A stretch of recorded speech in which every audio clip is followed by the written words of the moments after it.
রাজ কাকু কিডন্যাপ করে তার কিডনি বিক্রি করে আমাকে একটা আইফোন কিনতে হবে।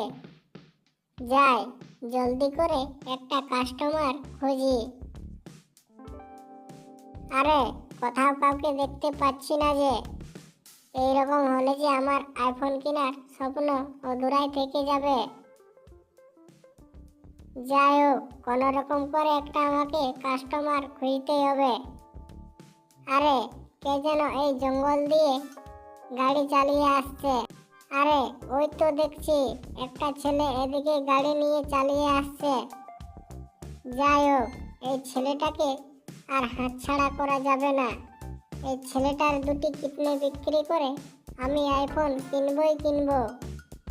যাই জলদি করে ছেলেটিকে ধরি। আরে বাবু, লিফট, প্লিজ লিফট দাও আমাকে। আরে বাবু চলো তো, আমাকে সামনে জঙ্গলে নামিয়ে দেবে।